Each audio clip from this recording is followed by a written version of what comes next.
জয়পুর নিয়ে 2 কোটি ভিডিও ইউটিউবে আছে, টিকটকে আরও 1 কোটি, আর ইনস্টাগ্রামে আরও 6 কোটি। তাহলে আপনি আমার এই একটা বেকার ভিডিও কেন দেখবেন? দেখার পিছনে একটাই কারণ, যেটা আমি দেখাচ্ছি সেটা হচ্ছে এই ছাগলটা।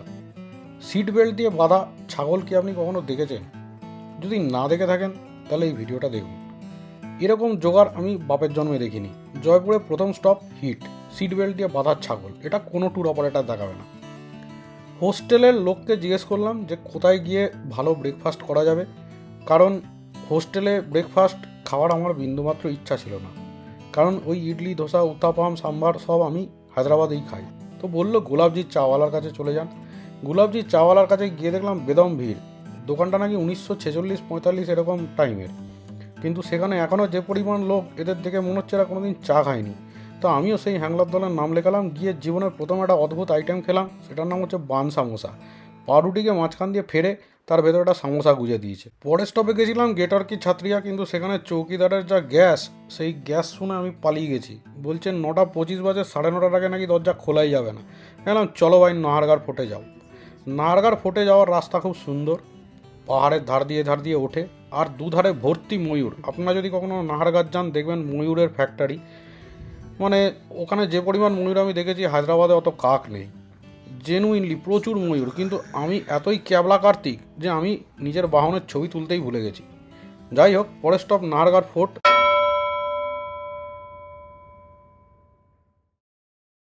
दिन से आ रहा हो? सर मैं पहले वो पढ़ाई करता था, पढ़ाई के साथ में बंक मार के दोस्तों के साथ में एंजॉय करने आ जाता था यहाँ पे एंजॉय करने के बाद में इसके बारे में घूमता था, अच्छे से देखा इसको। हाँ। और उसके बाद में 8-9 साल से मैं टूरिस्ट को घुमा रहा हूँ और मेरा काम अब घुमाने का ही है। तो टूरिस्ट में मेरे को लगभग 15-1 साल से ज़्यादा हो गया इसको आते हुए यहाँ पे। तो एक दिन में जयपुर का ऑलमोस्ट मेन स्पॉट हो जाएगा। मेन 2-3 दिन होगा तो बढ़िया से 2 दिन होगा तो आपको बढ़िया से अच्छे से छोटा छोटा पैलेस भी दिखाएंगे। ओके। हाँ, एक दिन में जो मेन होता है वही चीज़ दिखाएंगे। और जैसा कि मैं जयपुर का देख रहा हूँ कि बहुत ज़्यादा एक्सपेंसिव भी नहीं है, मतलब बाकी जैसे जगहों में होता है कि मतलब बहुत ज़्यादा टिकट प्राइस लगा के रखा हाँ, है, या इधर इतना वो नहीं है टिकट का। ठीक है, 50 to 100 रुपीज़ तक इतना रिजनेबल है। बाकी दूसरी जगह ऐसा नहीं है कि 500 रुपये 300 रुपये इसका रिजनेबल टिकट है। और खाना वाना भी सही है एकदम। हाँ, तो ठीक है। सुबह हम लोग कहाँ पे खाए, वो जगह का नाम? वो गुलाब जी चाय हमारा गुलाब जी चाय, वो तो बहुत फेमस है। वो बहुत अच्छा लगा। बहुत सही में। फेमस है। वो सन 1946 में सन ओपन हो गई थी वो। जी सर। मेन ये नहीं है कि आपको पैसे कमाना, हमारा मेन काम है टूरिस्ट को सर्विस अच्छी देना। हाँ, वो वो अच्छे तो से हमको पता घुमाएंगे चल रहा तो है, ताकि बढ़िया। वो रिक्वायरमेंट हमारे पास ओबियसली पैसे वापस आएगा। वो चीज़ है सर। हमारे ऑटो में जो टूरिस्ट बैठता है वो हमारी फैमिली का मेंबर होता है। ऐसा नहीं होता कि दूसरी की फैमिली का मेंबर है या हम हमारी फैमिली का मेंबर समझते हैं। उसको अच्छे से घुमाएंगे ताकि उसको ये गिल्टी हो कि जयपुर में कोई भाई मिला था मेरे को। Correct correct. और सबसे अच्छा बात लग रहा है कि ये जो अभी माहौल है यहाँ पे, बहुत ज़्यादा टूरिस्ट भी नहीं है, वेदर भी अच्छा है, तो इस टाइम पे कोई भी आएगा। सीजन क्या रहता है जयपुर सीजन का? सर ऑलमोस्ट ये में सीधे सर्दी चालू होती ही टूरिस्ट चालू हो जाता है। अच्छा, मोस्टली आना चालू हो रहता है सर्दी तक टूरिस्ट पूरा घूमता है। बढ़िया। Yes. Nahargarh fort morning walk করার জন্য ভালো জায়গা, কিন্তু 52 টাকা টিকিট না থাকলে আর 100 টাকা তেল না পড়লে ডেলি আসতাম। এটা নাকি রানীদের থাকার জন্য বানানো, কিন্তু রানী তো নেই, দুটো বাঁদর দেখতে পেয়েছি। একজন ভুট্টা খাচ্ছিল আর একজন তার ভুট্টা খাওয়া দেখছিল।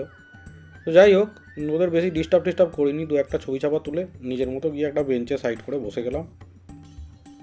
এই যে জায়গাটায় আমি থেবড়ে বসে রয়েছি, জুম করলে হয়তো বুঝতে পারবেন, পিছন দিকে 2খানা কামান রাখা ছিল। পরিষ্কার বোর্ডে বড় বড় করে লেখা আছে কামানটাতে বসবেন না, হাত দেবেন না, এই ধরনের যেরকম জ্ঞান দেয়া থাকে সেরকম দেয়া ছিল। স্বভাববশত মানুষের কাজ হচ্ছে তারা যেটা লেখা থাকে তার উল্টোটা করে। যেখানে থুতু ফেলতে বারণ করা সেখানে দলা দলা থুতু ফেলবে। হ্যাঁ, যে জায়গায় হাঁটতে নিষেধ সেখানে হাঁটবে, যেখানে হাঁটা উচিত সেখানে দৌড়বে। যাই হোক, সে এই ধরনের পরিস্থিতিতে কামান দুটোকে নিয়ে সে কী আদিক্ষেতা করছে মানুষ। আমি শুধু ভাবছি যে এই মহারাজ বা মহারানী যারা এই ফোর্ট বানিয়েছিল, তারা যদি এদেরকে দেখতো তাহলে এই কামানের কিছু একটা সদ্ব্যবহার তারা করতো, অবভিয়াসলি করতো।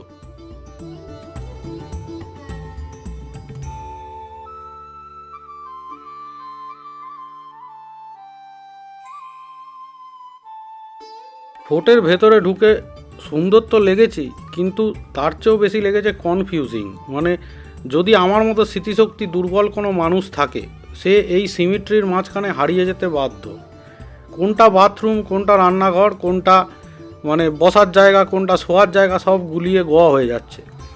আর তার মধ্যে শুধু বাঙালি চেঁচাচ্ছে বাবু এদিকে আয়, বাবু এদিকে আয় করে।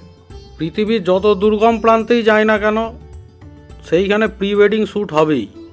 মানে এই জায়গাতেই আমি গোটা 3-4 কাপলকে দেখেছি যাদের শুধু প্রি ওয়েডিং শ্যুট চলছিল। মানে আমার হাতে একটা ট্রাইপডেই আমি ক্লান্ত হয়ে পড়ছিলাম, তারা সেই হাতে ট্রাইপড এই ওই নিয়ে।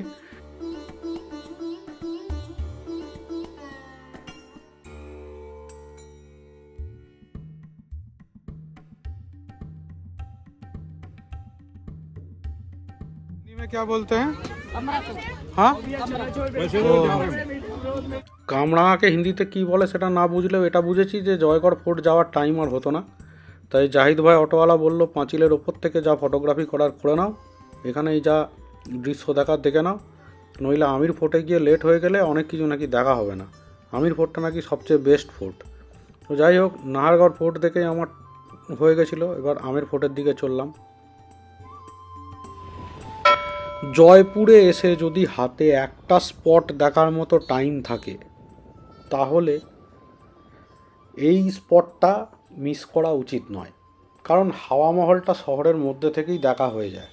সুতরাং যদি আর একটা স্পট দেখার টাইম থাকে, তাহলে এই স্পটটা সবচেয়ে ভালো, আমির ফোর্ট। এইখানে এসে আরামসে 2.5-3 ঘন্টা কাটিয়ে বাড়ি চলে যাওয়া যাবে। ভীষণ সুন্দর জায়গা। এখান থেকে আমার সঙ্গী ছিলেন শাহজাদ ভাই, যে জাহিদ ভাইয়েরই বন্ধু, সেই আমাকে গাইড টাইড করেছে। सबसे पहले सर आपका तहे दिल से स्वागत अंबर पैलेस में। नमस्ते, गुड आफ्टरनून। ये जो किला आप देखने के लिए आए हो, ये है 400 साल पुराना किला है, क्योंकि इस किले को जो बनाया है। গাইডের কথাবার্তা রেকর্ড করে ইউটিউবে চালানো নাকি ঠিক নয়। তো যাই হোক, সেই কারণেই আমি সব কিছু মিউট করে দিচ্ছি। গল্পগুলো এত সুন্দর যে আপনারা নিজেরা গিয়েই এটা অনুভব করবেন। আর দ্বিতীয়ত, যদি অলরেডি গিয়ে থাকেন তাহলে তো জানেনই। আর তৃতীয়ত হচ্ছে যে এখানেই সব যদি বলে দিই তাহলে গিয়ে আর কি দেখবেন, সেই জন্য এই সব মিউট থাকাই ভালো।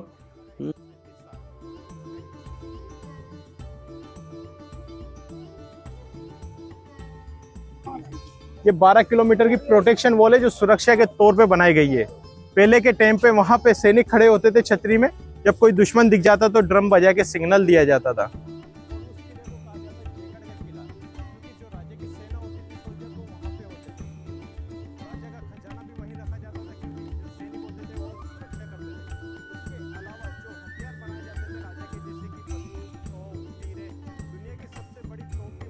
पूरब से निकलता तो राजा ने गेट का नाम रखा सूरजपोल। सामने वाले गेट को कहा जाता है चांदपोल गेट, क्योंकि चांद पश्चिम की तरफ से निकलता तो राजा ने गेट का नाम रखा चांदपोल गेट।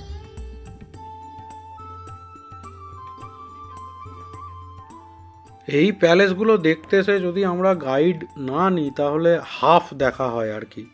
এরা যে কত রকম ঘটনা জানে, আর কোনো অর্ডিনারি জিনিসকেও এত সুন্দরভাবে ব্যাখ্যা করতে পারে। তাই আমার মনে হয় যে এরা যদি গ্রুপ যাওয়া হয় বা মানে অনেকে মিলে যাওয়া হয়, তাহলে গাইড নিয়েই এসব দেখা ভালো। অনেকে আমরা 2-4 টাকার জন্য বা কয়েক টাকার জন্য আমরা গাইডটা অ্যাভয়েড করি ঠিকই, কিন্তু গাইড অ্যাভয়েড করলে মজাটা ঠিক পাওয়া যায় না।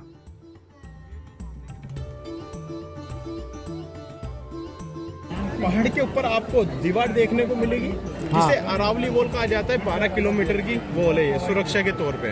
हाँ, जो विलेज की और पैलेस की सुरक्षा के लिए बनाई गई है। वो डोम बनी हुई है, छतरियां वहां पे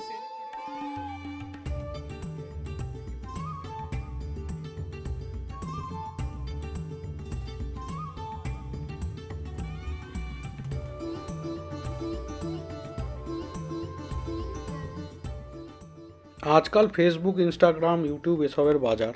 সুতরাং গাইড থাকলে আর একটা অ্যাডভান্টেজ হচ্ছে, এরা এত সুন্দর স্পটে সব ছবি তুলে দেয়। আমার ইনস্টাগ্রামে আমি কিছু ছবি আপলোড করেছি, তো সেই ছবিগুলো দেখলেই বোঝা যাবে যে এগুলো গাইড ছাড়া বোঝা মুশকিল আছে। সে এক একটা স্পট এরা খুঁজে খুঁজে বার করে এবং সেখানে দাঁড় করিয়ে সুন্দর ছবি তুলে দেয়। সুতরাং আমার মনে হয় যে এটা বেশ উইন উইন সিচুয়েশান। মানে জায়গাটাও দেখা হয়, প্লাস ফটোগ্রাফারও পাওয়া যায়। তো গাইড একটা থাকলে খুব ভালো হয়। म्यूजियम में रखी हुई है। दोनों साइडों पे सलाहकार मंत्री बैठते थे लकड़ी की चेयर पे, नीचे फर्श पे विलेजर्स बैठते थे। ये यहाँ पे पूरा फर्श बिछी है, जी बिल्कुल, यहाँ पे गांव वाले बैठते थे, क्योंकि स्टेटस के हिसाब से काम होता था।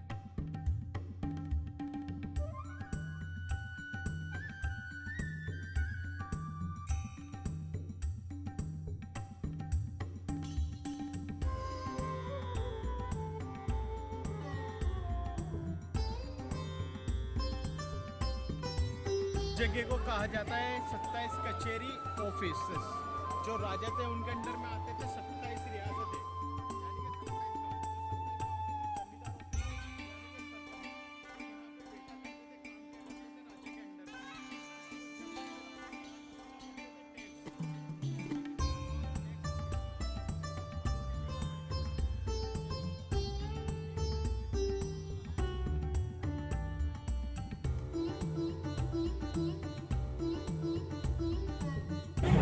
ये केसर बाग है। जी सर, केसर बाग है, क्योंकि जो यहाँ के राजा थे वो कश्मीर गए थे, कश्मीर से किला के यहाँ पे गार्डन में उगाया। मगर गार्डन में केसर का पौधा लगा नहीं, क्योंकि कश्मीर बर्फीला इलाका है।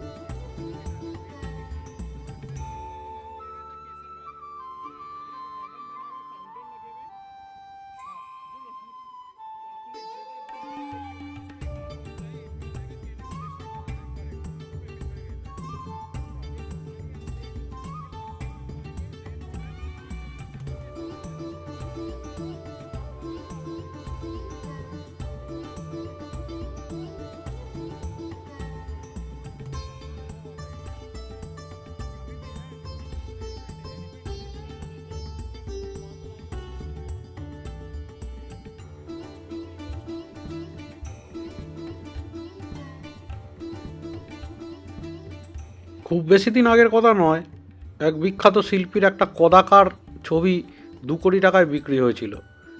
শীষমহলটা দেখতে দেখতে ভাবছিলাম যে ওইটা যদি 2 কোটি টাকায় বিক্রি হতে পারে তাহলে এইটার কত দাম হতে পারে। শিল্পীদের নাম অজানা, যদি তারা কোনোভাবে দেয়ালে চম্পা প্লাস টুবলুর মতো নিজেদের নাম লিখে রেখে যেতে পারতেন কত ভালো হতো।